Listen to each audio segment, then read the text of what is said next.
ಲಾಭ ಅಂತ ಮಂಡ್ಯದಿಂದ ಬಂದಿದ್ದೀನಿ. ನಾನು ಮಿರಾಕಲ್ ಡ್ರಿಂಕ್ಸ್ ವರ್ಕ್ ಮಾಡ್ತಾ ಇದ್ದೀನಿ ಹಾಗೂ ನಾನು ಹೈಸ್ಕೂಲ್ ಟೀಚರ್ ಆಗಿದ್ದೀನಿ.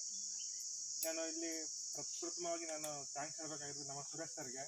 ಈ ಒಂದು ಪ್ರೋಗ್ರಾಮ್ ಏನು ನಡೆಯುತ್ತೆ ಅಂತ ಏನು ಗೊತ್ತಿಲ್ಲ, ಇದರದೊಂದು ಪ್ರೋಗ್ರಾಮ್ ಇದೆ ಬರಬೇಕು ಅಂತ ಹೇಳಿದ್ರು. ಆ ಜೊತೆ ಬಂದೆ. ಇಲ್ಲಿ ಬಂದ ಮೇಲೆ ಗೊತ್ತಾಯಿತು ಎಷ್ಟು ಒಂದು ನೈಸರ್ಗಿಕವಾದಂಥ ಒಂದು ಈ ಮಡಿಲಲ್ಲಿ ನಾವು ಹೇಗೆ ಪ್ರಕೃತಿ ಮಡಿಲನ್ನು ನಾವು ಹೇಗೆ ಆಹ್ವಾನ ಮಾಡ್ಕೊಳ್ತಾ ಇದ್ದೀವಿ, ಅದು ನಮ್ಮ ಆರೋಗ್ಯಕ್ಕೆ ಎಷ್ಟು ಉತ್ತಮ ಆಗುತ್ತೆ ಅಂತ. ಮತ್ತು ಸರಿಂದ ಒಂದು ವಿಶೇಷವಾದಂಥ ಒಂದು ವಿಷಯ ಗೊತ್ತಾಯಿತು. ಈಗ ಒಂದು ವಾರದಿಂದ ನನ್ನ ಮಗಳು ಸ್ಕೂಟರ್ ಕರ್ಕೋಗ್ಬೇಕಾದ್ರೆ ಒಂದು ಬೆಟ್ಟದ ಮೇಲೆ ದೇವಸ್ಥಾನ ಇತ್ತು. ಅಪ್ಪಾಜಿ ಯಾಕೆ ಬೆಟ್ಟದ ಮೇಲೆ ದೇವಸ್ಥಾನ ಕಟ್ತಾರೆ ಅಂತ ಕೇಳಿದ್ಲು. ನಾನು ಅದಕ್ಕೆ ಉತ್ತರ ಹೇಳೋಕ್ಕಾಗ್ತಿರಲಿಲ್ಲ. ಇವತ್ತು ನಮ್ಮನ್ನ ಬೆಟ್ಟಕ್ಕೆ ಕರ್ಕೊಂಡೋಗಿ ಅದು ಏನು ಕಾರಣ ಅಂತ ಹೇಳಿದ್ರು. ಈಗ ನಾಳೆ ಸಂಜೆ ಹೋಗಿ ನನ್ನ ಮಗಳಿಗೆ ಸರಿಯಾದ ಉತ್ತರ ನಾನು ಕೊಡೋದು. ಮತ್ತು ಈ ಒಂದು ಪ್ರಕೃತಿಯಲ್ಲಿ ನಾವು ಹೇಗೆ ಬೆರೀತಾ ಇದ್ದಾಗೆ ನಮ್ಮ ಆರೋಗ್ಯವನ್ನು ಸುಧಾರಿಸ್ಕೊಳ್ತಾ ಹೋಗ್ತಾ ಇರ್ತೀವಿ.